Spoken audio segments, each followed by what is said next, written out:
Canal Ouvindo Áudio Novel. Se inscreva. Novel. A Saga de Tânia, a Maligna, volume 11, Memórias Inéditas de Eric von Lergen, ex-oficial imperial, ao escrever estas memórias. Há um certo sentimento que quero deixar claro para os futuros leitores. Todos nós acreditávamos sinceramente na causa de nossa nação, que o Império era uma força motriz verdadeira e honrosa para alcançar a paz mundial. Isso foi um erro de julgamento de nossa parte, e um erro com consequências terríveis. Assim, minhas memórias contarão a história do meu fracasso. São os lamentos de um perdedor que falhou em sua missão. O primeiro erro que cometi aconteceu em Ildoa. Mesmo agora, quando me apresento como Lergen em Ildoa, sempre sou recebido com olhares de desagrado. Um rosto alegre perde o sorriso, e a mão que estendo para um aperto de mãos fica suspensa no ar. É sempre triste, mas também não é injustificado por uma razão muito simples. Veja bem, o nome Lergen tem o mesmo significado que a palavra criminoso aqui. E por mais que me doa dizer isso, eu entendo perfeitamente o porquê. O que aconteceu durante a guerra foi de fato inevitável. Sinto vergonha de me esconder atrás de termos carregados de significado como inevitável ou dever, ou da ideia de que determinada ação era simplesmente o que precisava ser feito. Meu único desejo ao escrever isto é deixar um registro histórico sincero. E se algum dia houver um historiador excêntrico o suficiente para se interessar por estas divagações, talvez ele tire algo de proveito do que escrevo hoje. Ou talvez ainda mais, do que escolho não escrever. Pois veja bem, sou um homem que carece tanto de tato quanto de um lugar para chamar de lar. O que me faz duvidar que algum dia conseguirei me livrar dessa reputação de serpente ardilosa. No entanto, acho que seguirei o exemplo de um oficial imperial sob o qual servi e deixarei minha caneta falar por mim. Ainda me lembro de como tudo começou. Foi logo depois que percebi que o fim estava próximo, quando ficou evidente que a vitória não estava nos planos. Na época eu era coronel no Estado-Maior, trabalhando no que me disseram ser uma prioridade máxima para o esforço de guerra. Organizar um armistício com Ildoa como mediador. Refletindo sobre o assunto, a ideia de que poderíamos assinar um armistício não passava de uma manobra interna para apaziguar aqueles que estavam fora do projeto. Para o pequeno grupo de pessoas que trabalhava comigo nesse objetivo. Imagino que a maioria de nós reconhecia que nossa verdadeira meta era acabar com a guerra a qualquer custo. Enquanto escrevo isso, só consigo rir de mim mesma do passado, mas era uma situação terrível. Meu trabalho era baixar a cabeça e pedir desculpas enquanto implorava pela paz. Infelizmente era uma tarefa que eu não podia delegar a outro policial, e uma mancha no meu passado. Ganhar prestígio através de negociações de paz estava longe do que o Império originalmente idealizou para o fim vitorioso da guerra. Poderíamos argumentar o dia todo que alcançar a paz mundial foi uma verdadeira vitória, mas nossos argumentos seriam ignorados. Aposto que alguns de vocês estão se perguntando por que enviariam um soldado para negociar acordos de paz. E bem, vocês teriam razão em questionar a própria ideia. Deixando de lado as diferenças entre como o Reich operava antigamente e como as coisas são agora. Um soldado é um soldado. Não é função de um soldado participar de política ou diplomacia. Isso foi um desvio flagrante daquilo que o exército deveria fazer. Colocar a fonte de toda a violência no topo de uma nação só a prejudicará. Isso induz a uma reversão irremediável, na qual o governo se curva aos militares, desviando assim a nação do seu rumo. Sabíamos disso. Ao mesmo tempo, por mais lamentável que fosse, lembro-me de como o discurso no Estado-Maior era sempre formulado como se estivéssemos à frente da estratégia nacional. Assim como o nome de Zetor, o terrorista, ficou gravado nos anais da história, há muito a ser mal compreendido a seu respeito. A segunda metade da guerra testemunhou muitos casos extremos e irregulares. Portanto, é perfeitamente compreensível que tenham ocorrido alguns mal-entendidos, especialmente naqueles últimos dias. Nessa altura, as Forças Armadas e o governo do Império já haviam se fundido em uma única entidade. Essa transição foi gradual, com os assuntos militares e políticos se tornando uma só coisa. Talvez não seja tanto que eles se combinaram, mas sim que foram misturados numa grande confusão. Há espaço para discussão sobre a possibilidade do Estado-Maior se tornar uma nação independente dentro do Império. E assim o Reich tornou-se um navio sem capitão, deixando ao Estado-Maior o fardo de liderar toda a nação. E por mais afortunado ou infeliz que isso possa ser, Zetor, o terror, era tão capaz de conduzir seu país quanto de traçar estratégias. Foi por isso que o general Zetor se uniu ao Império nas últimas horas da nação. Foi um breve episódio na história do país, mas quero deixar isso bem claro, nunca foi algo planejado. Eu sei porque estava lá, e este é o meu testemunho para as futuras gerações. Acredito que o motivo de eu ainda estar vivo hoje é para compartilhar isso. Permitam-me começar dizendo isto com absoluta certeza. O general nunca aspirou a se tornar um ditador. Ele simplesmente fez o que precisava ser feito. Assim como todos os milhões de soldados anônimos que morreram no campo de batalha para serem para sempre esquecidos pela história, ele apenas cumpriu seu dever. A pátria precisava, sem dúvida, que o general se tornasse uma engrenagem em sua máquina. Sua ascensão, contudo, foi uma exceção na preparação para o colapso da nação. Mesmo até pouco antes do Império declarar falência, a maioria de nós, soldados, sequer imaginava que as Forças Armadas estivessem em posição de liderar a política externa. Certamente a maioria das pessoas questionaria: por que um soldado dentre todas as pessoas? Essa foi a minha reação inicial também. O trabalho de um soldado é lutar por sua nação. O exército do Império e seus soldados eram como os punhos do Reich. Nós, oficiais superiores, jamais nos consideramos o cérebro por trás disso, embora ocasionalmente fossemos acusados de fazê-lo. Éramos frequentemente ridicularizados como um bando de funcionários arrogantes com as pernas em cima da mesa, mas, na verdade, era o oposto. Éramos intelectuais demais e humildes demais para sequer cogitar a possibilidade de criar nossa própria nação dentro de uma nação. Mas, como eu disse, devo reconhecer que isso foi uma exceção. Eu fui o próprio soldado que teve o infeliz destino de ser arrastado para a conspiração para acabar com a guerra, uma tarefa que faria com que todos os ildoanos me considerassem uma aranha-vil até hoje. Enfim, meu prólogo já se estendeu demais. Tenho certeza de que meus leitores desejam saber a resposta para a pergunta inicial: por que um soldado imperial conduziria negociações diplomáticas para pôr fim à guerra? Peço desculpas pela minha falta de sutileza, algo incomum para um oficial superior. Nunca fui de discutir história. Devo começar por descrever detalhadamente a sequência de eventos que levaram a esta situação. A resposta mais simples é que não havia mais ninguém capaz de fazer o que fizemos. A única organização no Império que poderia conceber a derrota de nossa nação era o círculo interno do Estado-Maior, pois eles estavam no próprio coração do exército. Por favor, lembrem-se de que até a guerra, o Império jamais havia conhecido a derrota. Essa diferença crucial em relação ao presente, por menor que pareça, conteve o Império na época.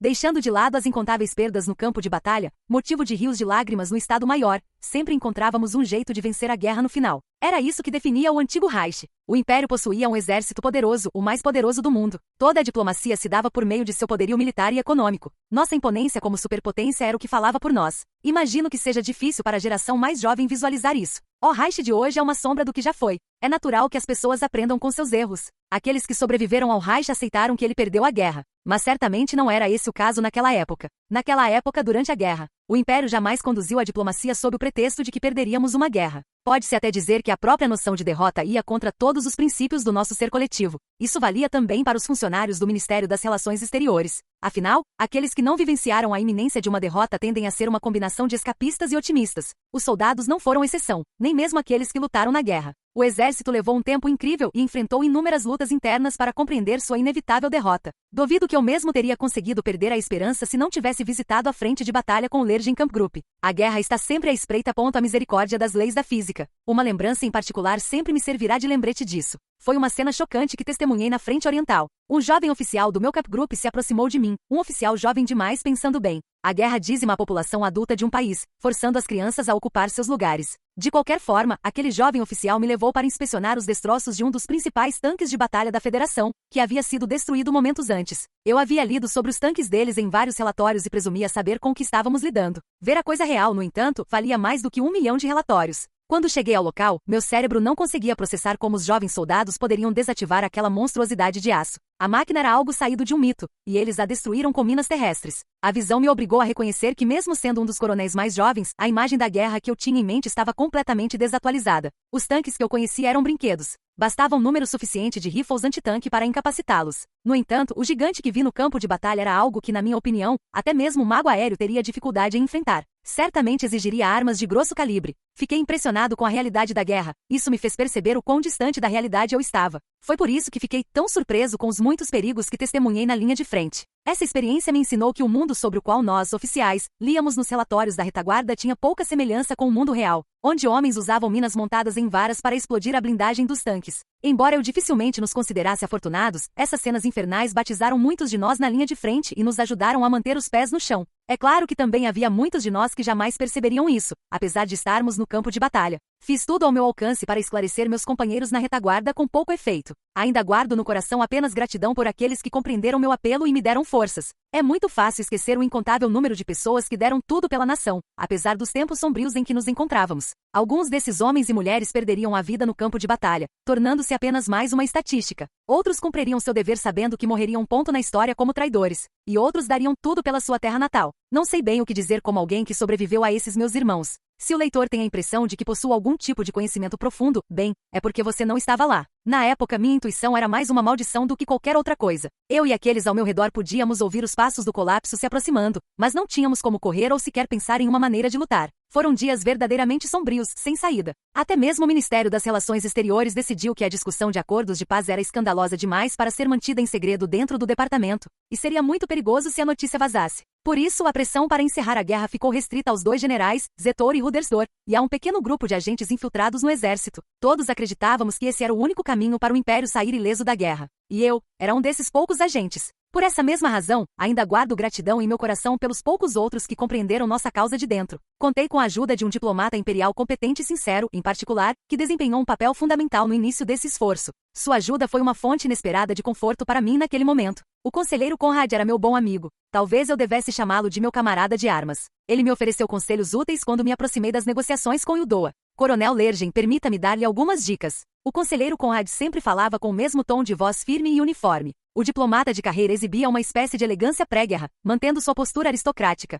A diplomacia parece flexível, mas na verdade é bastante rígida. Dito isso, ela também é, em geral, muito fluida. Por favor, entendam que no cerne da diplomacia existe um delicado equilíbrio entre justiça e compensação razoável. Ao ouvir seu conselho, assenti prontamente para demonstrar que havia entendido. Como oficial de Estado-Maior que jamais havia pensado em diplomacia, eu queria todos os conselhos possíveis. Seu próximo conselho, porém, certamente me pegaria de surpresa. Esteja ciente de que palavras como trapaceiro ou vigarista não têm significado em assuntos diplomáticos. Lembro-me de ter rido em resposta a isso. Nem me pareceu digno de menção. Trapaceiro? Bandido? Essas duas palavras haviam sido apagadas do meu dicionário e substituídas pela palavra necessidade há muito tempo. Isso me parecia bastante óbvio. Sendo inexperiente em assuntos políticos, essa era a última coisa na mente de um oficial do Estado-Maior que carregava o risco de possivelmente perder o Reich e a pátria. Pedi mais conselhos, e o conselheiro Conrad me atendeu com um olhar compreensivo. Quero que você use todos os recursos disponíveis para encontrar esse equilíbrio que mencionei. Então perguntei-lhe até onde deveria ir, ao que o diplomata de carreira soltou uma gargalhada atrevida. Quando digo tudo, quero dizer tudo mesmo.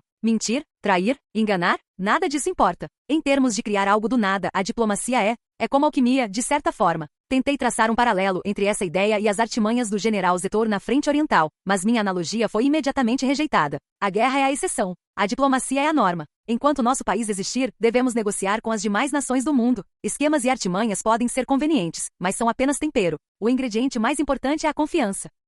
Bom, agora você está se contradizendo. Eu ri com ele. Ele estava sugerindo que eu fizesse tudo ao meu alcance, ao mesmo tempo que valorizava a confiança. Era um conceito estranho que me parecia incompatível, mas ele estava falando muito sério. É uma questão de prioridades. Como a confiança é da maior importância, você deve fazer o que for preciso para conquistá-la. Ofereça a eles tudo o que for necessário. Seja uma pessoa ou uma coisa, misture tudo e sirva. O diplomata falou sobre confiança como se fosse um ingrediente. Embora eu achasse uma forma um tanto desumana de se expressar, concordei com a cabeça. Eu entendia que a confiança era a arma que eu precisaria para travar a batalha da diplomacia. Se era com isso que eu precisava me armar, então me prepararia o máximo possível. Uma boa consciência. Isso impediria a maioria das pessoas de usar a confiança como arma, mas, infelizmente, uma boa consciência é frequentemente traída pelas exigências da realidade. Uma coisa era clara, eu ouvi atentamente as palavras do conselheiro Conrad, da perspectiva de um oficial que havia vivenciado a guerra. Pois, enquanto conversávamos, o Império, o Reich que já não existe, enviava seus homens e mulheres de todas as idades para a frente de batalha. A terra natal sequer permitia que seu povo dormisse. Ó ancestrais!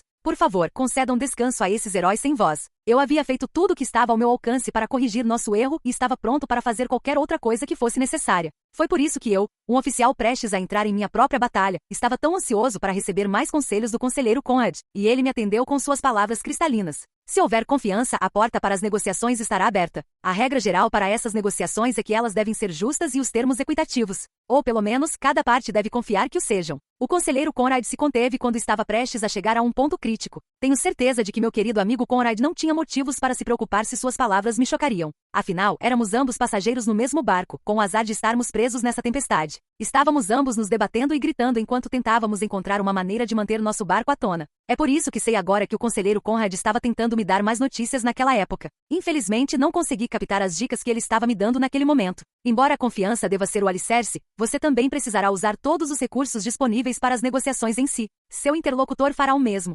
Resta apenas defender os interesses de suas respectivas nações. Nesse ponto, acredito que concordei plenamente com ele, de uma forma que não deixava margem para mal-entendidos. No mínimo, eu sabia que precisava proteger os interesses do nosso país e que as guerras são travadas contra oponentes. Isso eu sabia. Sempre me saí bem tanto em simulações de guerra quanto em combates reais. Era motivo de orgulho para mim. Mas ter um bom desempenho não significa nada além de uma boa atuação. Havia inúmeros oficiais que poderiam se sair tão bem quanto eu na mesma posição. Oficiais mais jovens do Estado-Maior também poderiam. Mas o exemplo mais drástico de todos foi o oficial que ficou conhecido como Zetor, o Terror. Como alguém que presenciou o general lidar com a guerra como se fosse sua própria caixa de brinquedos, posso dizer que tenho menos orgulho do meu talento e mais apreço. Embora não sem ressalvas, pela educação sistemática que recebi e pelos padrões aos quais fui submetido como parte de sua organização. Foi a sua liderança que reduziu o Reich e a pátria às cinzas, exatamente como a necessidade ditava. Se isso foi bom ou um erro, é uma questão que me atormentará até o fim dos meus dias. Enfim, me desviei um pouco do assunto. Na época, entendi o conselho do meu amigo diplomata como uma lição elementar sobre como negociar.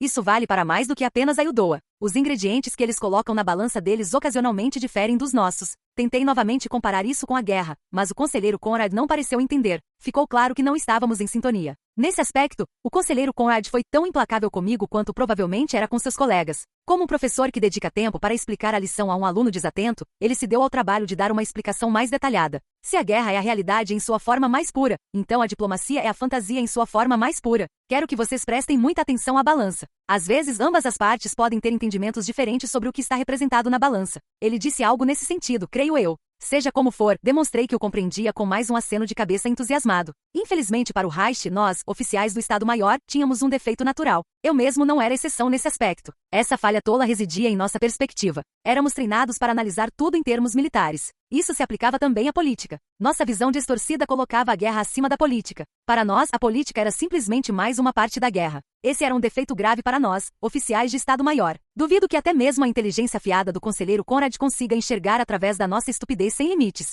Como parecia que eu havia seguido seu conselho, ele me ofereceu um sorriso antes de me dar um forte tapinha nas costas. Rezo para que tudo corra bem para você. Se o exército conseguir abrir caminho para nós, nós cuidaremos do resto. Você me faz sentir como a armadura de uma unidade de infantaria mecanizada, respondi. O tanque do exército lideraria o ataque e os soldados diplomatas o seguiriam, assumindo o controle do campo de batalha. Como soldado, essa era uma abordagem muito familiar. Eu já havia feito isso muitas vezes na frente oriental. Era igual a qualquer outra batalha que eu havia vencido com meu camp group. Seja no campo de batalha ou por meio da diplomacia, são sempre as pessoas que fazem o trabalho. O objetivo de ambos também era bastante semelhante. Lembro-me de ter lançado um olhar de satisfação que demonstrava minha confiança em chegar a essa conclusão. Meu encontro com o conselheiro Conrad influenciaria muito minha aceitação do meu novo dever. Ainda sou grato ao conselheiro Conrad e à orientação que ele me deu naquele dia. Seu conselho valeria por uma divisão inteira de soldados. Mas, infelizmente, o que eu precisava era de um ramo completamente novo das Forças Armadas. Pois na guerra, Deus sorri para o lado que tem mais tropas. Mesmo assim, até os soldados mais experientes em combate ocasionalmente realizam o improvável, que era o que eu precisava fazer enquanto seguia para Uldoa. Acho que vou aproveitar esta oportunidade para registrar minhas impressões sobre a viagem. Gostaria de falar, em particular, sobre o trajeto até Uldoa.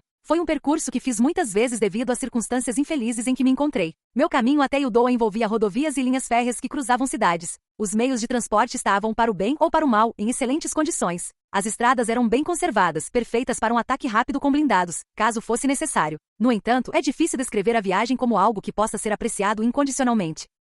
Não me refiro a um aspecto físico, embora esteja falando do trajeto em si. Por favor, perdoe minha dificuldade em me expressar bem. Por onde começar? Naquela época, os dois países eram conectados por uma ferrovia internacional. O balanço do trem em ambos os lados da fronteira era um lembrete incômodo do estado de cada país. A ferrovia do lado do Império era uma bagunça instável e precária, enquanto o balanço agradável do lado de Uldoa se mostrava bastante confortável. A diferença era óbvia assim que o trem cruzava a fronteira. Foi o tipo de viagem que transformou sua melancolia em uma profunda depressão. Antes da guerra, o Império se orgulhava de suas ferrovias, que eram muito superiores às de Uldoa. Essa mudança gritante por si só já era suficiente ponto para deixar um jovem patriota enjoado. E quando o trem emergiu da cordilheira que separava os dois países, o que os aguardava do outro lado era um mundo completamente novo, um mundo com luzes brilhantes. Muito brilhantes. Sei que isso soa estranho, mas gostaria que você entendesse que naquela época, Uldoa havia permanecido praticamente intocada pela guerra. Assim, sua população continuava a entoar o cântico da paz. Essa realidade podia ser constatada onde quer que eu fosse. O sol, seu povo, as luzes da cidade. Este país ao sul do Império era deslumbrante em tantos aspectos diferentes. As ruas eram abertas, não havia inspeções e, além disso, você podia dirigir seu próprio carro livremente. Era um mundo pacífico onde até mesmo a ideia de apagões durante bombardeios era estranha. A fonte dessa luz era a neutralidade deles. Naquela época eu era como um zumbi cambaleando, fugindo da desgraça e da melancolia que pairavam sobre o Império. E havia algo dentro de mim que tornava o termo neutralidade insuportável. Posso admitir agora que esse sentimento era inveja minha. Suponho que essa teria sido a reação natural de qualquer cidadão imperial oprimido que pusesse os pés no mundo de eterna primavera que era Uldoa. Uldoa realmente jogou suas cartas corretamente. Embora eu duvide que algum leitor de Uldoa fique feliz em ouvir isso de mim, era a mais pura verdade. Eles estavam se saindo muito bem na época. Objetivamente falando, o governo de Uldoa merece muitos elogios pelos seus esforços para manter seu povo próspero e seguro durante a guerra. Muitos uldoanos criticam seu governo e exército atuais sem perceber isso. Que terrível equívoco! Gostaria de falar em nome de seus oficiais, que frequentemente são alvo de descontentamento por aquilo que, em retrospectiva, parecem apenas erros e falhas operacionais. Novamente, duvido que eles ficariam felizes em ouvir meus elogios, mas preciso escrever a verdade. Entendo o motivo, é claro. Historicamente, o país não ficou imune a perdas devastadoras no campo de batalha, mas eles eram gênios quando se tratava de prevenir conflitos. Por outro lado, o Império certamente tinha sua parcela de gênios quando se tratava de tratamento. Mas, por favor, entendam que prevenir é sempre melhor do que remediar. Essa diferença manteve o Império em guerra enquanto Uldoa desfrutava de seu longo período de paz. Tem um episódio específico que exemplifica a grande divisão entre os dois países. Embora eu saiba que possa parecer insignificante, permita-me confessar aqui o quão difícil foi encontrar um presente para minha missão diplomática. Embora eu estivesse lá em missão oficial, a natureza diplomática da minha visita a tornou um pouco mais pessoal. E deixe-me dizer, os uldoanos não pouparam despesas quando se tratava de presentes. Sempre que visitei Uldoa, fui presenteado com as mais maravilhosas dádivas. Sua abundância era sempre evidente. Embora a troca de presentes seja em parte pessoal, a natureza dos presentes muitas vezes simboliza o poder e a posição do país. Mesmo que fosse uma farsa, o presente do império não poderia ser inferior ao de sua contraparte. Era tudo fachada, uma maneira de salvar as aparências. Em outras palavras, precisávamos manter a imagem de superpotência. Sei que pode parecer bobagem, mas as nações estavam acostumadas a esse tipo de exercício e por isso, esperava-se que eu trouxesse um presente apropriado. O fato de eu não ser diplomata de formação não ajudava em nada. Só de pensar em qual presente eu deveria trazer já me dava dor de cabeça. Meu colega, o Coronel Calandro, por outro lado, nasceu e cresceu no rico centro de Uldoa. Os pequenos gestos grandiosos que ele preparava tornavam meu trabalho particularmente desafiador. Mesmo assim, eu precisava de um presente à altura da proposta monumental que estava prestes a fazer. Tudo isso pode parecer uma grande piada, mas acredite, me consumiu por dentro. Não era uma questão de orçamento. O Estado-Maior estava preparado para gastar o quanto fosse necessário nas negociações de paz. O problema era que não havia mais um presente físico para comprar. Eu não podia simplesmente ir ao mercado negro e gastar dinheiro público lá. Eu precisava fazer uma compra de verdade, o que, bem, não foi nada fácil. Eu estava tão infeliz que confesso, basicamente tive que roubar meu presente. Talvez você conheça a alta sociedade que existia no antigo Palácio Real do Império. As festas e eventos que essas pessoas costumavam realizar eram extremamente extravagantes. O Ministério das Relações Exteriores e o Palácio ofereciam banquetes incríveis. Eles não poupavam esforços para garantir que seus convidados se divertissem em nome da confiança. Acredito que esses ideais ainda são fundamentalmente verdadeiros, mesmo hoje. Quando um diplomata está se esforçando para cultivar uma amizade com uma nação estrangeira, e isso é algo que deve ser incentivado. Afinal, é muito mais barato oferecer bebidas a diplomatas do que travar uma guerra. Como soldado, posso garantir que as ofensivas diplomáticas são muito mais eficazes em termos de custo-benefício do que uma guerra total. Enfim, voltemos à alta sociedade do meu país. O vinho era indispensável nessas festas suntuosas. Tanto o palácio quanto o Ministério das Relações Exteriores possuíam adegas. Uma pequena investigação foi suficiente para descobrir que o palácio ainda tinha um estoque de vinhos. Então, o que você acha que um oficial do Estado-Maior faria nessa situação? Acho que é óbvio. Vou confessar, usei minha autoridade como oficial do Estado-Maior para saquear o Palácio Imperial. Uma demonstração de poder, digamos assim. Embora não fosse como se levar um presente tornasse minha visita bem-vinda. Veja bem, Uldoa era um estado neutro. Do ponto de vista de outros países, ter um funcionário imperial como eu passeando pela cidade em plena luz do dia só poderia significar problemas. Então, sempre que eu os visitava, eles me tiravam do trem rapidamente. Os oficiais de Uldoa estavam me esperando na estação para me guiar e me vigiar. Um grupo de soldados de aparência mais durona apareceu uniformizado para me levar ao hotel, onde eu ficaria hospedado. Eles foram naturalmente e extremamente corteses durante todo o ocorrido. Graças aos seus esforços persistentes, tive pouco ou nenhum contato com o mundo exterior enquanto estive lá. Lembro-me de reconhecer o rosto do funcionário que sempre fazia meu check-in no hotel. Tenho quase certeza de que era um agente de inteligência do Exército Real Uldoano. Eles também insistiram para que eu usasse o serviço de quarto. Não que eu estivesse particularmente interessado em interagir com os outros hóspedes no refeitório, mas era extremamente fácil perceber o quanto eles não queriam que eu fizesse. Dito isso, eu poderia facilmente ter ignorado seus desejos.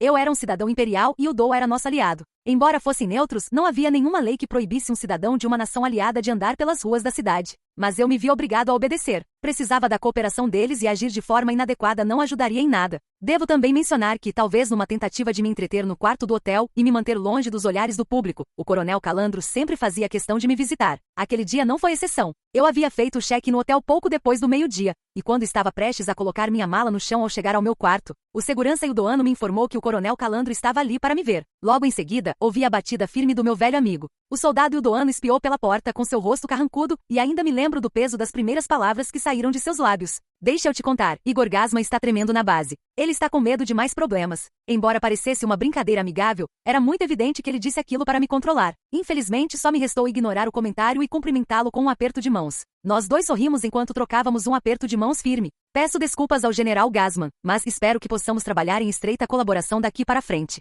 Acho que ele ficou um pouco surpreso com a minha piada, mas evidentemente eu tinha jeito para esse tipo de interação. Sempre quis resolver problemas sem criar novos. Certa vez, um instrutor anotou na minha avaliação que eu tinha um comportamento mediano, embora eu não tenha certeza se isso era bom ou ruim para um oficial de Estado-Maior. Seja como for, consegui pegar o soldado uldoano de surpresa. Estou surpreso. Você quase parece um diplomata. E lá estava, o elogio. A diplomacia se resume a táticas verbais. O objetivo é elogiar alguém e, ao mesmo tempo, surpreendê-lo. Mas, você é um soldado. E um oficial do Estado-Maior ainda por cima. Tenho certeza de que você deve estar um tanto chateado por se envolver em assuntos diplomáticos. Considerando meu passado, eu mesmo mal podia acreditar. Assenti com a cabeça, constrangido, lembrando-me de uma vez ter me gabado, para o mesmo homem à minha frente, de que soldados eram soldados e não diplomatas. Eu ainda sou um soldado, Coronel Calandro. Claro. Mas, infelizmente, meu país precisa de mim aqui. Terminamos de trocar o que eu acho que poderíamos chamar de nossas saudações. Ou, mais apropriadamente, uma troca de ironias para nos mantermos em equilíbrio. Tudo me pareceu tão indireto, e parecia que eu não era o único que se sentia assim.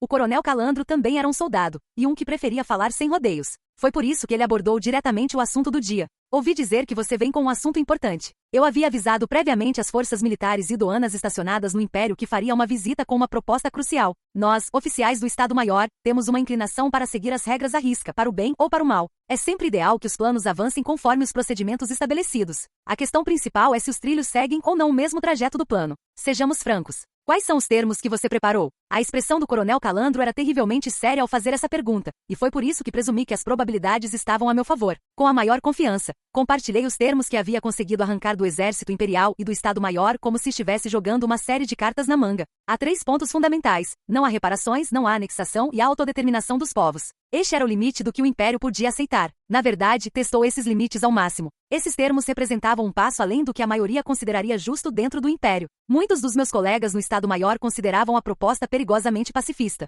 Teria causado um caos em todo o Império se esses termos tivessem vazado antes da conclusão do plano final. Tive que fazer um esforço consciente para que minha voz não vacilasse. Quase senti que meu trabalho ali estava concluído assim que terminei de dizer a frase. Foi uma sensação estranhamente revigorante. E a expressão do meu colega Ildoano pareceu muito boa do meu ponto de vista. Naquele momento eu tive um pouco de esperança. Essa é uma proposta muito ambiciosa vinda do Império em seu estado atual. Mas desculpe, você está me dizendo que este é o plano provisório para suas negociações? Havia uma nítida expressão de surpresa no semblante do coronel Calandro. Achei que fosse um bom sinal. Interpretei isso como uma demonstração de que ele havia compreendido a seriedade do Império e sua disposição em fazer concessões. Acredito que isso seja mais do que suficiente para o seu país mediar a paz em todo o continente. Era uma proposta para acabar com a guerra, algo com que todos sonhavam na época e que finalmente poderia se tornar realidade. Essa era a maneira de torná-la possível. Eu realmente acreditava que o fim da guerra estava ao alcance do Império. Fiquei surpreso ao ver um lampejo de confusão nos olhos do coronel. Só com isso, não tenho tanta certeza. Para começar, você realmente acha que a reconciliação será possível sem reparações?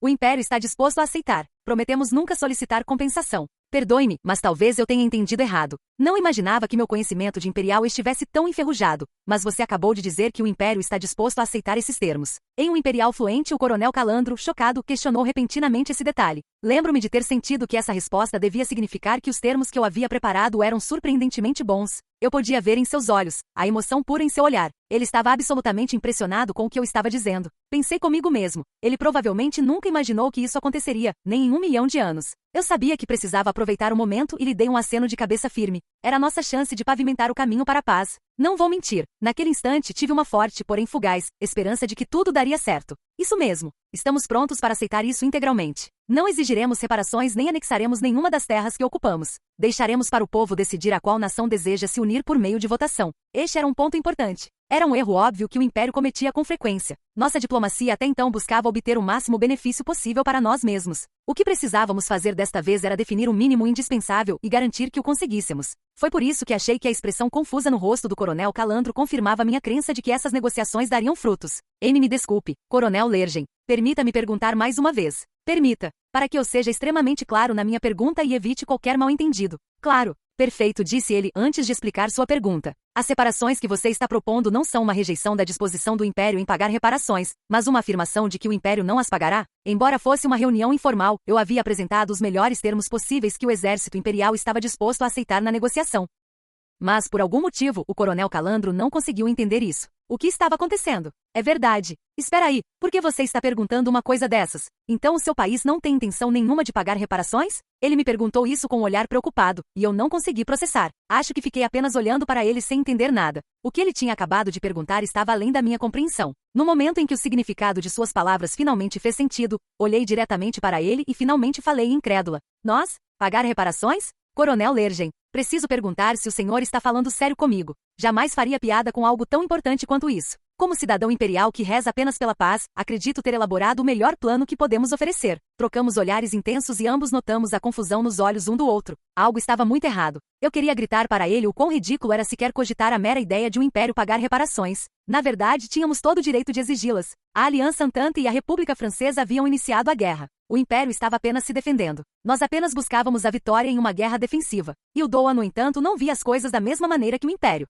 Você não pode estar falando sério. Você quer acabar com a guerra exigindo isenção da obrigação de indenizar as outras nações? O que há para não entender? Exclamei com um entusiasmo involuntário. Estamos dizendo que não vamos cobrar deles. Você tem noção do tamanho do compromisso que isso representa? E mesmo assim não é suficiente? Sim. E o que é isso de renunciar à anexação? Vamos renunciar ao nosso direito aos territórios que conquistamos. Pretendemos mostrar que o Reich não tem qualquer desejo de conquistar novas terras. Era um conceito simples. Definitivamente não era algo que pudesse ser mal interpretado. Ou pelo menos era o que eu pensava. Foi por isso que comecei a me sentir frustrado com a frequência com que parecia que estávamos falando sem nos entender. Então, vocês vão abandonar os territórios disputados? E não vão abrir mão de nenhum dos seus? Se houver necessidade, podemos deixar o povo decidir, mas isso só vale para os territórios que conquistamos na guerra. Devo admitir que naquele momento estava confuso e assustado. Tentei elevar a voz, mas tenho certeza de que meu tom não teve força nem impacto. Estávamos falando sem nos entender, e justamente sobre assuntos cruciais para as negociações. Com licença, mas você está dizendo isso depois do que aconteceu em Arene? Você sabe quantos separatistas anti-imperialistas ainda existem lá hoje? Não é como se tivéssemos feito algo ilegal lá. E quanto à chamada autodeterminação dos povos, com isso você quer dizer que deseja que as pessoas que vivem nos territórios decidam a qual nação querem pertencer. Isso mesmo. Há algo de errado nisso? Lembro-me de ter pensado isso enquanto trocávamos aquelas palavras. Não havia ninguém no Império que pudesse prever que uma conversa como essa aconteceria. A verdade é que eu pessoalmente jamais imaginei que isso ocorreria. Imaginei que os Ildoanos ficariam felizes em ajudar a acabar com a guerra ou nos trairiam para obter vantagens pessoais, uma das duas opções. Qualquer coisa além disso estava além da minha imaginação e da imaginação do Império. Ao contrário do que eu havia planejado, o coronel Ildoano reagiu com confusão. O coronel Calandro estendeu a mão para uma jarra em sua mesa e, com um suspiro pesado, serviu-se de um copo d'água. Após se reidratar um pouco, pegou um charuto, mas se conteve. Coronel Lergen, vamos diminuir um pouco a formalidade e conversar de verdade. Somos ambos soldados. Acho que podemos nos dar ao luxo de sermos um pouco mais francos. Enquanto ele me pedia para ser mais franco, estendeu-me um maço de cigarros militares. Lembro-me de que era a marca oficial de cigarros usada pelo exército ildoano. Peguei um da caixa e coloquei-o entre os lábios. Em seguida, ambos pegamos nossos isqueiros e acendemos os cigarros. Completamente exaustos, fizemos uma pausa para fumar juntos. Um cheiro invadiu a sala, não a fragrância elegante que se esperaria em um ambiente diplomático. Enquanto eu inalava o perfume que me era dolorosamente familiar, o coronel Calandro assumiu um olhar ainda mais severo ao falar comigo. Quero falar com você como um companheiro soldado, não como um diplomata. Mas é claro, vamos esclarecer as coisas. Exatamente. O coronel Calandro assentiu com um cigarro na boca. Sinto que existe uma lacuna na nossa compreensão da situação. Lamento ter que dizer isso tantas vezes, mas se tudo isso for algum tipo de piada cruel que você está tentando fazer, eu realmente preferiria que você fosse mais direto comigo. O que você diz? Perguntou ele com um olhar inquisitivo. Como oficial do Estado-Maior, esse pedido era profundamente confuso. Tanto pessoalmente quanto como soldado, acredito que estou falando com vocês da maneira mais simples possível. Fui completamente sincero com ele. Não havia segundas intenções. Tudo estava às claras como água. Nada na proposta poderia causar confusão. O Império queria a paz e o Estado-Maior do Exército Imperial queria dissipar qualquer ideia em contrário. Estamos propondo seriamente que não haja pagamento de reparações nem anexação de territórios, e que as populações nas áreas disputadas tenham o direito à autodeterminação. Espero que vocês possam ver a sinceridade do Império em nossa proposta. Portanto, esta é uma proposta que descreve até que ponto o Império está disposto a ceder. Assenti com a cabeça. Era difícil conseguir essas condições, mesmo com o Estado-Maior. Exatamente. Não vamos pedir reparações. Nem vamos ocupar nossas casas, territórios. Além disso, deixaremos a determinação de nossas colônias para seus povos. Estamos dispostos e preparados para fazer tudo isso. Não era uma piada nem uma manobra de barganha. O Império estava disposto a ceder muito mais do que deveria, considerando a resistência que havíamos oferecido até então. Isso refletia com precisão o sentimento do nosso povo. Então é assim que todos vocês veem as coisas. O cansaço no rosto do coronel Calandro atingiu novos patamares enquanto ele lamentava consigo mesmo. Em seguida, olhou para o teto como se as palavras que procurava estivessem escondidas lá em cima. Foi um gesto grosseiro, considerando a elegância que ele sempre demonstrava. Mas jamais ficarei tão chocado quanto quando ouvi o que ele disse em seguida. As nações do mundo verão esta proposta como um insulto. Respondi imediatamente. De que maneira? Você não vai pagar pelos danos nem ceder nenhum território e, para piorar a situação, isso vai gerar novos problemas nas regiões disputadas. Do ponto de vista dos seus inimigos, sua oferta parece uma zombaria. Me desculpe, Coronel Lergen, mas você realmente não previu esse desfecho. Eu não conseguia acreditar no que ouvia. Na verdade, era ainda pior do que não acreditar. Meu cérebro não conseguia processar o que ele havia dito. Peço desculpas, Coronel Lergen. Pelo seu olhar, percebo que o senhor nem sequer considerou a ideia. Foi tudo o que consegui articular antes de me calar e esperar que ele apontasse a cruel verdade. Para o Império, esse pedido de paz pode ser humilhante, mas, da perspectiva de um observador externo, seu pensamento é mais do que arrogante. Há uma diferença séria entre a forma como seu país opera e o resto do mundo. Na tentativa de evitar que minha expressão ficasse muito rígida, ajustei meus óculos. Enquanto fazia isso, elaborei uma teoria de que, na verdade, estávamos vivendo em dois mundos diferentes. mas esses são os nossos princípios. O mal-entendido, agora evidente, não era algo que qualquer imperial pudesse ignorar. O cidadão conseguia assimilar. Perspectivas totalmente opostas colidiam, gerando atrito. Nossos mundos eram percebidos através de lentes diferentes. Os paradigmas sob os quais operávamos não estavam nem na mesma dimensão. O Império se considerava a vítima. O resto do mundo, porém, se via da mesma forma. Da perspectiva do Império, isso era totalmente contraditório. Foram eles que começaram a guerra. Foram a Aliança Entente, a República Francesa e a comunidade polaco-lituana. Eu os detestava. Então gritei minha réplica. Mas, Coronel Calandro, o senhor sabe tão bem quanto eu que o Império não fez nada além de se defender em uma guerra que nunca começamos. Era assim que o Império entendia a guerra. Minha fúria não foi recebida da mesma forma. O Ildoano assentiu profundamente antes de exibir um sorriso irônico enquanto pegava seu segundo charuto. Seus gestos mostravam que, do ponto de vista diplomático, embora compreendesse meu apelo, ele não concordava. Se você quer falar sobre o que acredita ser certo, por que não ir até a universidade mais próxima e discutir o assunto com um professor? Eu vejo. Sua metáfora era dolorosamente clara. Num instante percebi que a discussão sobre o que era certo e justo não tinha qualquer relevância quando se tratava de negociações. Lembro-me do que perguntei em seguida. Atormentado pela constatação de que meus esforços eram inúteis, fiz uma pergunta ao coronel. Como você resolveria uma briga entre crianças? Qual seria o preço que o Império teria que pagar pela paz? Perguntei-lhe isso e o coronel Calandro, com certo cansaço, assumiu o papel de professor substituto para gentilmente me explicar. Pensando bem, tenho certeza de que foi constrangedor para ele, mas eu não estava em posição de me preocupar com os detalhes. Eu estava desesperado. Precisava encontrar uma saída para o Império nesta guerra, e não queria descartar a ideia de reconciliação. Com esses pensamentos em mente, esperei ansiosamente enquanto implorava ao coronel Calandro por uma resposta. Mas, infelizmente para mim, meu interlocutor era um homem honesto. Ainda me lembro do que ele disse, até hoje. Se formos francos uns com os outros, o Império precisa desistir da vitória tanto na frente diplomática quanto na militar para que seja justo. Comércio. Seus inimigos precisarão de uma razão muito justa para deporem as armas.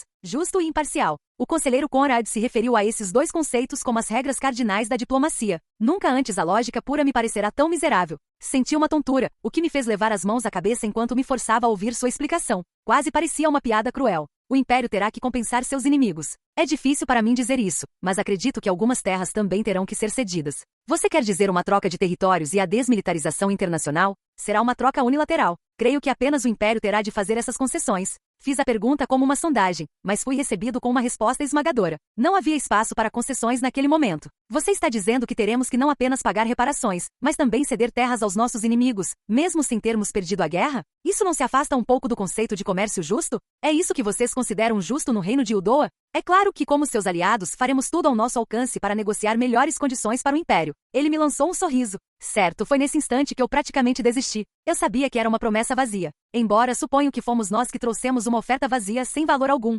Percebi que não havia nenhuma chave escondida nos cofres do Império que pudesse abrir a porta para a paz. Aquilo me fez tremer. Senti nojo de tudo. Desculpe. Me deu um momento para pensar. Eu disse isso antes de me permitir encher um copo d'água desta vez, que prontamente esvaziei por completo. Eu estava no meu limite. Era quase estranho o quanto eu estava com sede. Eu era o tipo de soldado que desprezava os diplomatas por não cumprirem suas funções. Agora entendo que estava terrivelmente enganado. Imagino que a maioria deles também fossem patriotas que, cumprindo seu dever, faziam o melhor que podiam, mesmo sabendo que seus esforços jamais dariam frutos. Eles eram iguais a nós. Todo o trabalho que tínhamos investido nisso, e não havia garantia de que iríamos conseguir. Gostei dos resultados. Para evitar o colapso, buscamos vitória tática após vitória tática, o que não passou de adiar a derrota estratégica que nos aguardava. Para a maioria das pessoas que se viram no campo de batalha, isso significava perder a vida. Os jovens carregavam o futuro da pátria. Eles eram a única esperança de que alguma luz brilhasse sobre nossa nação. Apesar de tudo que estava em jogo, muita coisa dependia de mantermos o status quo. Foi então que decidi apostar em uma única possibilidade. Imaginei que, como éramos todos soldados, certamente compartilharíamos a mesma perspectiva.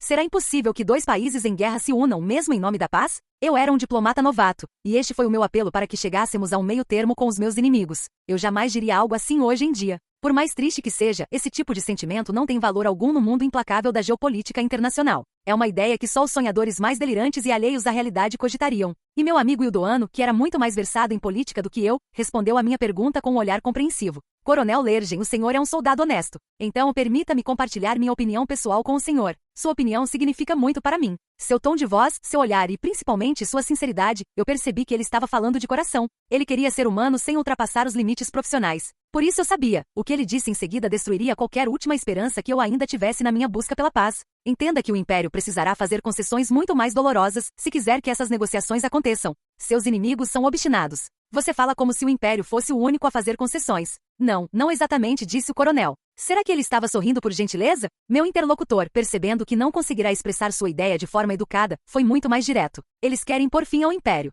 Esse é o desejo sincero deles. Lembro-me da raiva que me consumiu. Então, não só as maiores concessões que podemos fazer são um insulto para eles. Como você acha que eles não querem nada mais do que nos ver morrer de joelhos, implorando por nossas vidas? O coronel Calandro imediatamente balançou a cabeça negativamente, como se eu estivesse enganado. Não sei se eles vão tão longe. Não há necessidade de pressa. Lembro-me dele tentando me acalmar. Mas como ele conseguia ficar tão calmo? Como ele podia dizer algo tão chocante com tanta naturalidade? E para todos os efeitos práticos, você vai tratar o Império como o perdedor da guerra? Só havia uma resposta para essa pergunta. O coronel Calandro fingiu certa relutância.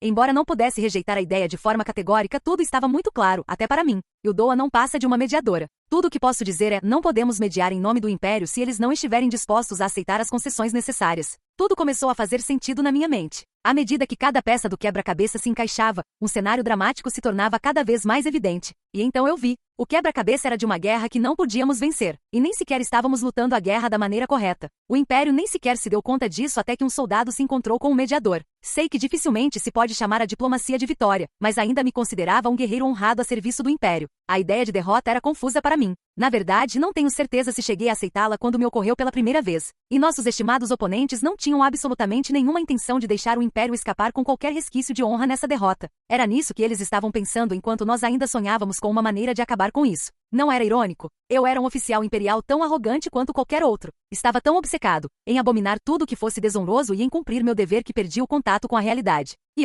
como foi doloroso reencontrar a realidade. Em comparação, encarar o destino miserável da pátria parecia quase insignificante, ou assim pensei enquanto minha visão se turvava. De repente me vi cruzando a fronteira a caminho de casa pela ferrovia internacional. Um baque surdo do trem foi o que me fez perceber sair do meu torpor. Para mim, o barulho do trem soava mais como o estalo dos alicerces em ruínas da minha nação. Eu não conseguia negar isso, nem nada do que me disseram naquele dia, o que tornou a viagem solitária. Pensando bem, poder desfrutar da grande variedade de comidas disponíveis na ferrovia internacional foi um privilégio por si só, mas eu não consegui comer nada. Olhar pela janela para a paisagem da pátria era como encarar um abismo sem esperança. Assim que retornei ao Império, a gritante falta de luz me atingiu como adagas. Estávamos em meio a um apagão devido à escassez de energia elétrica. O Império costumava ser uma fortaleza brilhante, reluzindo com uma luz infinita. Quando desci do trem, já havia aceitado meu fracasso. Só me pergunto o que eu teria feito em seguida na ausência do meu trabalho, do meu dever. Tenho quase certeza de que teria encontrado a arma mais próxima e mordido o cano. Mas talvez eu tenha tido sorte, de certa forma, por ter a vocação de um oficial de Estado-Maior. A disciplina internalizada, forjada em mim por anos de trabalho intenso, entrava em ação,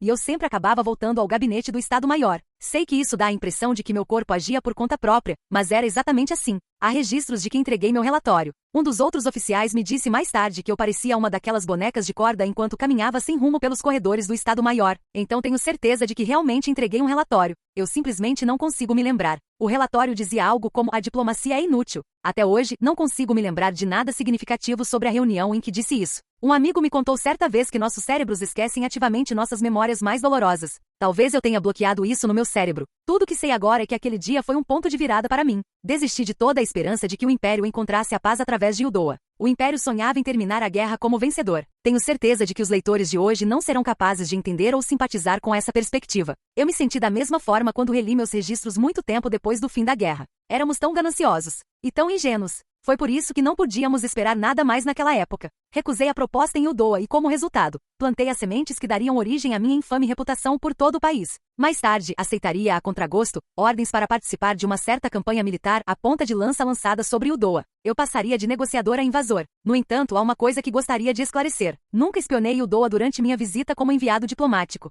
Nunca negociei a paz em Hildoa com a intenção de invadi-los. Juro pela minha honra que minha única missão era encontrar uma saída para o Império na guerra. Embora soubesse que o conflito com Hildoa era inevitável, fiz tudo o que estava ao meu alcance para evitar o colapso da minha nação até o fim. Dediquei-me completamente ao meu trabalho. Mas, infelizmente, tudo foi em vão. Dito isso, reconheço que errei, preciso reconhecer. Meu único desejo é ser sincero. Eu tinha certeza de que havia outro plano além da diplomacia. Eu tinha visto provas suficientes para saber que havia um plano para uma ofensiva. Bem, talvez eu devesse reformular isso se quiser ser honesto. É mais como se eu soubesse que poderia haver um ataque. Sei que é uma maneira estranha de dizer, mas o que estou tentando dizer é que se meus esforços falhassem, uma parte de mim sabia que algo mais seria posto em movimento. Ninguém disse isso em voz alta, mas havia uma sensação no ar. Resumindo, vi alguns sinais que me deram tudo o que eu precisava para pintar o quadro completo. Parece que estou me gabando? Não foi nada impressionante, acredite. Eu apenas dei uma olhada rápida nos documentos de um colega que não deveria ter visto. Eu tinha contatos influentes, o que me permitiu perceber a situação. Acredito que qualquer um teria descoberto se estivesse no meu lugar. Claro, é óbvio que o Estado-Maior era extremamente rigoroso com informações ultrasecretas naquela época. Tenho certeza de que a grande maioria dos meus colegas jamais imaginou que o Império atacaria Yudoa. Aliás, até mesmo as negociações de paz que conduzi com eles foram secretas.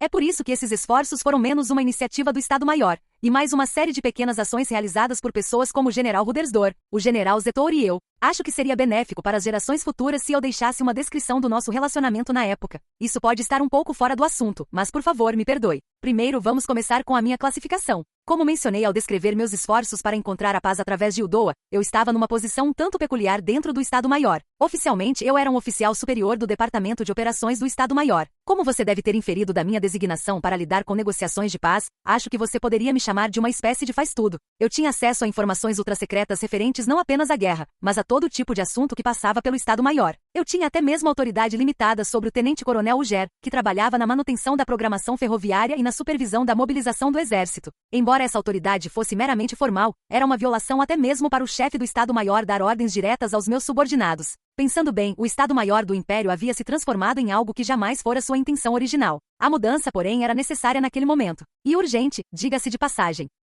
Não nos era possível perceber nada fora do comum quando estávamos ocupados demais lidando com nossas cargas de trabalho impossíveis. Embora não posso negar que talvez nos mantivéssemos ocupados em parte para escapar da nossa realidade. Em vez de me orgulhar da minha autoridade, eu me preocupava mais com a condição do meu estômago, enquanto suportava o estresse e a ansiedade intermináveis que meu trabalho me causava. Mesmo agora, sempre que tenho dor de estômago, ainda me lembro do gosto amargo do cabrote. Deixando de lado os prós e os contras da venda institucional que nos mantinha ingênuos, posso dar uma explicação simples sobre por que nosso ambiente de trabalho não era sustentável. Teríamos morrido de tanto trabalhar. Até mesmo os oficiais superiores que sobreviveram aos campos de batalha mais brutais acabariam encontrando uma morte honrosa sob a carga de trabalho esmagadora na retaguarda.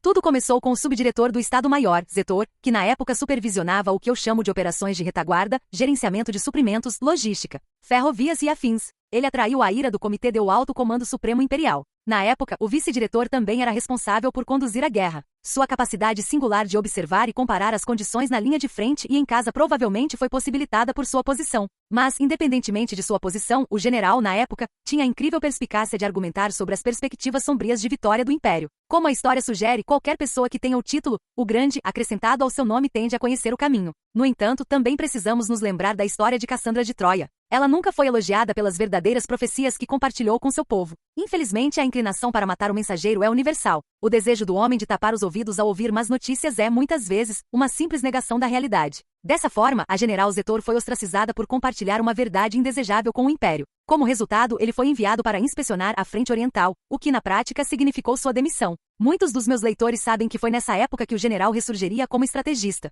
Mas naquele momento ele era o vice-diretor do Estado-Maior. Essencialmente, ele não passava de uma engrenagem vital na máquina, mas foi justamente a sua importância que esmagou as engrenagens ao seu redor. Mas estou me desviando do assunto. Voltando ao tópico, em certo momento meu subordinado, o tenente-coronel Uger, e eu nos deparamos acidentalmente com uma ofensiva planejada contra Yudoa. Algumas pessoas me perguntaram por que eu não impedi o ataque. Infelizmente isso não foi possível. O tenente-coronel Uger e eu vínhamos trocando informações em segredo, e ele me procurou quando o plano já estava em andamento. Ele veio ao meu escritório naquele dia, marcando uma reunião urgente sob um nome falso, com uma expressão de desespero estampada no rosto. Coronel, fiz tudo o que pude para adiar isso, mas não temos muito mais tempo. Na verdade, estamos a instantes de sermos enviados. Desdobrar? Para Yudoa. Já estávamos cercados em 4 frentes diferentes. Íamos adicionar mais uma? Acho que a maioria dos soldados sensatos largaria as armas naquele instante. E, no entanto, o Estado-Maior do Exército Imperial, o templo sagrado da lógica militar, estar disposto a ir contra os princípios da guerra para tomar a iniciativa, é preocupante. Aposto que nossos ancestrais se revirariam em seus túmulos.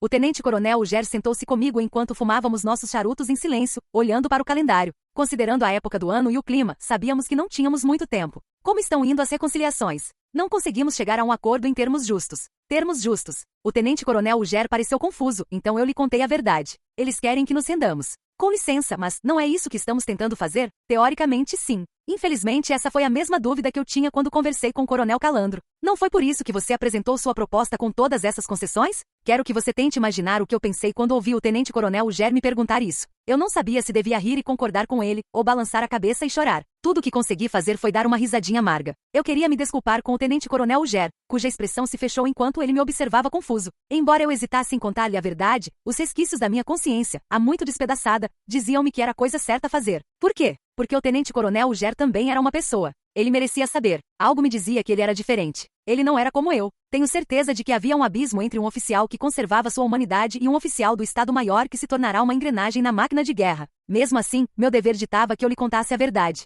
Coronel, antes de lhe dar a infeliz notícia, gostaria que se sentasse. Preciso que relaxe e se acomode. Eu estava tentando prepará-lo para as más notícias. O tenente-coronel Uger percebeu isso e, atendendo ao meu pedido, sentou-se na cadeira e respirou fundo. Em seguida, encontrei os melhores charutos que pude e os fumamos antes de eu compartilhar os resultados da minha reunião em Ildoa com meu respeitável amigo, o Coronel Calandro. Fiz o possível para manter minhas emoções sob controle enquanto falava. Coronel Uger, o que consideramos concessões, aparentemente são interpretadas como exigências pelo inimigo. Eles chegam a vê-las como um insulto. O que? Eles querem que o Império, o Reich, caia. Não têm intenção alguma de resolver a guerra com negociações. O que eles querem é que simplesmente nos ajoelhemos e imploremos por perdão. Lembro-me do choque absoluto em seu rosto quando ouviu isso, mesmo hoje, tantos anos depois da guerra. Como eu poderia esquecer? Era uma mistura belamente sombria de desespero, resignação e raiva. Tenho certeza de que a expressão que ele fez ao tomar conhecimento do destino do Reich foi a mesma que eu fiz durante meu encontro com o Coronel Calandro. Nós dois, sozinhos, compartilhávamos aquela sensação de desespero avassalador. Lembro-me de quase ter desistido de tudo naquele momento. Não sei o que dizer sobre o que aconteceu depois disso. Muita coisa ainda precisa ser dita, mas não encontro as palavras para explicar. Há também muitas coisas que jamais deveriam ser ditas novamente. Pergunto-me como os historiadores nos julgarão. Isso é algo que este velho jamais saberá. Sou apenas o que restou de meus muitos pares e camaradas de armas excepcionais. Tenho certeza de que meu dia do julgamento chegará eventualmente. Das memórias inéditas de Lerge em 26 de setembro de 1927, Gabinete do Estado-Maior Imperial. Mas notícias nunca chegam sozinhas. Quando uma aparece, sempre há outras por vir. O pior é que muitas vezes ninguém percebe que algo é uma má notícia até muito, muito tempo depois. O comando militar do Império havia chegado a um ponto em que seus cérebros já não funcionavam direito. Do oeste, as ondas de rádio transmitiam um relatório terrível que faria qualquer comandante perder a cor. A princípio, eles pensaram que era uma boa notícia. O relatório afirmava que a frota de submarinos imperiais, sob ordens para afundar todos os navios que entrassem em seu território, havia afundado um navio inimigo desconhecido com mais de 10 mil toneladas de deslocamento na costa oeste. Um oficial naval triunfante trouxe o relatório. Para surpresa de todos, os oficiais do exército foram dormir naquela noite elogiando a bravura da marinha. Na manhã seguinte, porém, seriam recebidos por um oficial naval transtornado, carregando uma bomba relógio política para o gabinete do Estado-Maior. Por uma ironia do destino, havia uma boa chance de um navio afundado pertencer a uma nação neutra. Além disso, era provável que se tratasse de um navio dos Estados Unidos, que se mostravam cada vez menos neutros. Motivo suficiente para a angústia que se espalhava por todo o Estado-Maior. Fizemos besteira agora, pensaram todos em uníssono. Os Estados Unidos praticamente ignoraram a zona submarina restrita criada pelo Império. Não só enviaram descaradamente um navio de carga através do bloqueio, como também o acompanharam com um navio de passageiros, como se fosse uma questão de orgulho nacional. Ultimamente, os Estados Unidos vinham enviando material bélico em seus navios mercantes para a Commonwealth, com sua bandeira hasteada à noite. Apesar de tudo isso, eles tiveram a audácia de alardear neutralidade na esfera pública. Chegaram até a manter uma embaixada dentro do Império. Portanto, atacá-lo seria um problema diplomático. Seria motivo mais do que suficiente para a nação se juntar à guerra no lado oposto. Dito isso, se os deixassem passar pelo bloqueio, não haveria razão para mantê-lo. Era natural que os policiais percebessem que tinham cometido um erro. Os oficiais praticamente gemiam enquanto alertavam imediatamente seus superiores e o Ministério das Relações Exteriores sobre a situação, ao mesmo tempo em que confirmavam os detalhes do encontro. No entanto, durante esse processo, descobririam vários outros problemas. O fato de terem afundado o navio foi um problema enorme. Mas o pior de tudo foi o que envolveu o ataque. A sequência de eventos que levou a essa confusão política foi surpreendentemente simples. Na verdade, foi um ataque impecável. Não havia um único erro no relatório do capitão nem nos registros do submarino. O alvo havia cumprido todas as condições para ser alvo de um ataque, de acordo com o protocolo da Marinha Imperial. Tudo começou quando o inimigo se aproximou. A frota imperial avistou uma embarcação de alta velocidade atravessando sua área restrita com as luzes apagadas. Tanto o capitão quanto os oficiais de serviço confirmaram que não havia nenhuma marca aprovada pelo Império na nave que sugerisse que se tratava de um navio para repatriar cidadãos ou transportar enfermos. Além disso, o navio se movia rapidamente a 20 nós e com vários outros sinais vindos do que pareciam ser destroyers de escolta. Suspeitou-se que a embarcação transportasse carregamentos cruciais de armas e suprimentos. Quando o submarino da Marinha Imperial fez contato com o navio, ele estava na posição perfeita para um ataque. Levando em consideração a velocidade do navio e o que eles pensavam serem contratorpedeiros flanqueando-o, o capitão decidiu arriscar e incapacitá-lo em um único ataque. Ele disparou todos os torpedos que tinha, um risco enorme, considerando todos os navios de escolta. Mas os torpedos atingiram o alvo. No instante em que alcançaram o alvo, o capitão veterano avistou uma bola de fogo, diferente de tudo que já vira bem ao longe. Era mais do que suficiente para convencer qualquer oficial naval de que haviam afundado seu alvo. Um ataque exemplar, afundando um importante navio inimigo carregado de armas. Nos relatórios pós-ação, confirmou-se inclusive que a explosão pôde ser ouvida em todo o submarino. Até mesmo os oficiais que seguiram todos os procedimentos à risca não encontraram qualquer problema nos registros. De qualquer forma, sendo esta a primeira vez em muito tempo que um submarino afundava um navio tão obviamente vital, era natural que todo o almirantado comemorasse ao receber a notícia. A vida de um submarinista é vivida num mundo pequeno. Ninguém precisava verificar para entender a personalidade do capitão que afundara o navio. Ele era um veterano entre veteranos, que entregaria um relatório modesto, sem qualquer exagero, compartilhando apenas os detalhes que ele próprio confirmara. Foi o que puderam deduzir do relatório, embora todos os detalhes fossem apresentados como estimativas. Se fosse um capitão mais novo, o relatório teria soado mais como afundamos um navio inimigo. Empolgado com sua primeira vitória após um longo período de tédio, ele teria animado sua tripulação antes de enviar alguns marinheiros para confirmar o afundamento. Naturalmente, a inteligência naval também participou da inspeção. Entretanto, o Departamento de Decriptação da Marinha Imperial interceptou algumas mensagens sinistras. Vários analistas se reuniram e concordaram que o código que vinham recebendo incessantemente desde o ataque incluía palavras que significavam navio civil e Estados Unidos. Quando a equipe de decriptação entregou suas descobertas aos analistas, eles soltaram um suspiro de desaprovação antes de revisar a lista de inspeção. Foi assim que as boas notícias tomaram um rumo sombrio. Independentemente do que pensaram inicialmente, o navio afundado era um navio de passageiros e carga de uma nação neutra. Muitos dos passageiros provavelmente morreram, o que representava um óbvio problema diplomático de proporções gigantescas. Um problema que seria fonte de tensão para mais de um departamento. Com o estômago já embrulhado devido às rações escassas, esse estresse adicional quase os fez gritar de dor, enquanto suportavam essa nova onda de agonia para avaliar a situação. Logo descobriram que as naves dos Estados Unidos haviam adotado a política de desligar as luzes à noite. Foi por volta dessa hora que um oficial da Marinha apareceu com um segundo relatório que só pioraria as coisas. Eles haviam afundado o outro navio. Navio. Todo o pessoal envolvido nos ataques submarinos ficou em desordem. A notícia do primeiro ataque já havia sido suficiente para abalar o departamento, e a segunda bomba política realmente testou os limites de sua resistência mental. É claro que eles mesmos haviam provocado isso. Afundar navios que não estavam envolvidos na guerra era apenas um dos riscos de atacar a marinha mercante. Mesmo assim, o ataque não poderia ter vindo em pior hora. Seus problemas só estavam aumentando e se tornando mais dolorosos. Parecia não haver salvação para eles. Teria Deus os abandonado? Ou seria a obra do diabo? Não importava. Os oficiais da Marinha amaldiçoaram o céu e o inferno, e o oficial do Estado-Maior que recebeu o relatório logo faria o mesmo. Eles afundaram um navio cargueiro de passageiros dos Estados Unidos. 2 deles, como se um não bastasse, afundaram um segundo na manhã seguinte. Irritado, o general Rudersdorf bateu com os punhos na mesa, o que fez o cadete da Marinha que lhe trouxera o relatório parecer prestes a desmaiar. O Império afundava qualquer navio que passasse por sua zona de exclusão aérea. Nenhuma cautela os teria impedido de eventualmente afundar um navio dos Estados Unidos. Já era bastante preocupante quando cidadãos dos Estados Unidos morriam como passageiros em navios estrangeiros, mas o Império afundar um navio dos Estados Unidos e causar a morte de inúmeros civis? O tenente-coronel Uger, que estava substituindo o ajudante de Rudersdorf, expressou as preocupações do general. Tenho certeza de que o povo dos Estados Unidos ficará indignado com isso. É muito pior do que isso, disse Rudersdorf, balançando a cabeça negativamente. Há mais más notícias vindas do lado do conselheiro Conrad, do Ministério das Relações Exteriores? Será que nossos inimigos estão fazendo uma manobra diplomática? Sem seguir exatamente as ordens de seu superior, o tenente-coronel Uger logo descobriria que há coisas que jamais se pode prever. Não se trata dos nossos inimigos. O que? Isso ainda é um segredo. Mas nosso Ministério das Relações Exteriores está receoso de que o Estado unificado os Estados podem entrar na guerra e enviaram um telegrama a uma de nossas embaixadas no Novo Mundo, delineando um plano de contingência. Foi um aliado que finalmente fez sua jogada. No entanto, ao ouvir isso, o tenente-coronel Uger não conseguiu entender o problema de imediato. Desculpe, senhor, mas isso não é sensato da parte deles? Parece-me que deveríamos ficar felizes que o Ministério das Relações Exteriores esteja finalmente tentando fazer seu trabalho. Coronel Uger, você é tão ingênuo. O general Rudersdorf parecia um pouco invejoso ao deixar seus soldados caírem e resmungou com seu subordinado. Se não fosse horário de trabalho, provavelmente teria pegado a garrafa de uísque da gaveta e se servido de um copo. Em vez disso, tirou um relatório que receberá momentos antes.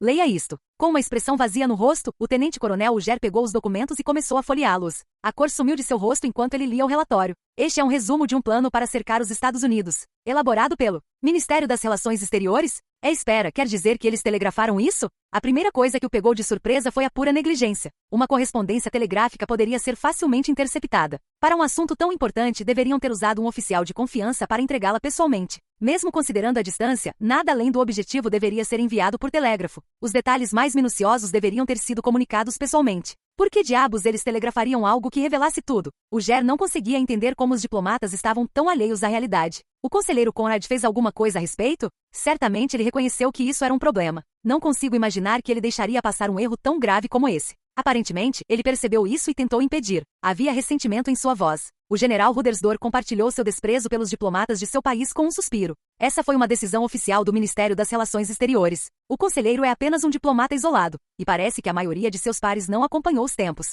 Ele os havia avisado, repreendido, guiados em tudo o que precisavam saber. E, no entanto, foi isso que aconteceu. O desespero resultante de seus esforços inúteis pesava visivelmente sobre seus ombros. Será que o Império realmente precisava depender desse tipo de organização para encontrar uma solução diplomática? Era essa a única opção? Sabendo que nada podia fazer a respeito, Rudersdorf sentiu um desespero crescente o invadir. Não era a primeira vez que sentia esse desespero. Era uma sensação diária na capital imperial, e também era a natureza do trabalho que havia imposto a Zetor. Bastava um vislumbre do que aquele homem tinha que enfrentar regularmente para que ele percebesse o quão incrível seu amigo era e porque estava tentando encontrar um novo emprego. Para ele, alheio aos pensamentos mais íntimos do general Rudersdorf, o tenente-coronel Ger estava mais preocupado com as ações absurdas tomadas pelo Ministério das Relações Exteriores Imperial. Então, o que faremos se o inimigo decifrar nossa mensagem? O general Rudersdorf estava preocupado exatamente com a mesma coisa. Seus códigos eram tudo em que podiam confiar, mas o tenente-general Rommel insistia em quão pouco confiáveis eles poderiam ser. Claro, ainda não havia garantia de que ele estivesse certo. Era política militar entregar pessoalmente mensagens importantes como essa, mas isso nem sempre era viável em tempos de guerra. Dito isso, nem toda a esperança estava perdida. O general Rudersdorf apontava para sua última esperança com um riso irônico. O Exército e o Ministério das Relações Exteriores usam códigos diferentes, tenente-coronel. Telecomunicações podem não ser a minha especialidade, mas isso não me parece nada tranquilizador. Ele tinha razão. Era apenas algo que justificava a esperança. Rudersdorf percebeu isso assim que o pronunciou. Ele certamente não acreditava que os códigos usados pelo Ministério das Relações Exteriores fossem superiores aos do Exército, mas, na remota possibilidade de serem, ele seria o primeiro a invadir o Ministério das Relações Exteriores e exigir que deixassem o Exército usá-los. Sei que o Exército não deveria ter que se preocupar com diplomacia, mas me pergunto se o Ministério das Relações Exteriores tem noção do que está fazendo. Isso pode desencadear um incidente internacional de grandes proporções.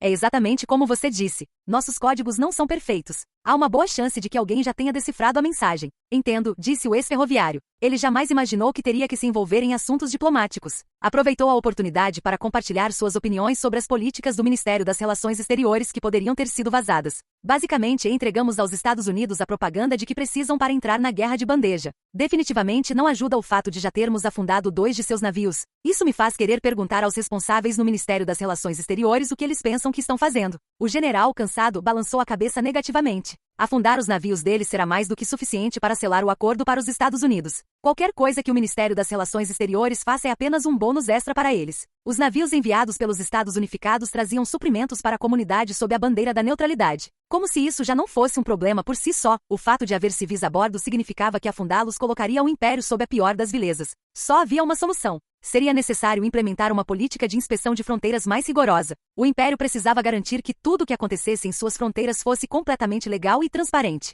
Contudo, a estratégia da Marinha para interceptar o transporte marítimo comercial dependia da guerra submarina. Sem presença na superfície, não seria possível realizar inspeções efetivas. Suponho que nossa estratégia atual de atacar navios inimigos apresente riscos excessivos. Ao dizer isso, o tenente-coronel Uger demonstrou uma expressão um tanto perplexa. Que olhar é esse, coronel? Tem algo mais que queira dizer? Sim, disse o tenente-coronel com um olhar resoluto. E se suspendêssemos todos os ataques de submarinos contra navios mercantes? Era uma opinião ousada. Contudo, o general Rudersdorf a descartaria com risos. Você acha que devemos interromper completamente nossas incursões? Absurdo. Não vejo como podemos realisticamente impedir que isso aconteça novamente. Sempre haverá navios dos Estados Unidos envolvidos. Sugiro que reconsideremos nossa estratégia atual. E se for exatamente isso que o inimigo quer que façamos? A diferença entre nossas velocidades de recuperação já é muito grande. Se permitirmos que eles movimentem seus recursos à vontade, o que você acha que acontecerá? A resposta deveria ser óbvia. Acabar com nossos ataques só fortaleceria nossos inimigos no oeste. A comunidade era uma superpotência marítima. O Império precisava frustrar seus negócios de transporte marítimo para impedi-la de exercer seu verdadeiro poder. Logística é a minha área de especialização. O tenente-coronel Uger sabia da importância de bons canais de distribuição. Apesar disso, não conseguia ignorar a ansiedade que sentia em relação ao que estava por vir. Nossos ataques já não representam uma grande ameaça onde realmente importa. A maior parte dos recursos deles viaja em comboios que não podemos atingir. Prossiga. Acho que devemos reavaliar se os benefícios da nossa estratégia justificam os custos. O tenente-coronel Uger ofereceu sua opinião como especialista em logística. O general Rudersdorf demonstraria que nesse aspecto não passava de um amador habilidoso. Ele assentiu silenciosamente com a cabeça antes de murmurar algo. A situação ainda está em desenvolvimento. Provavelmente devo conversar com Zetor sobre isso.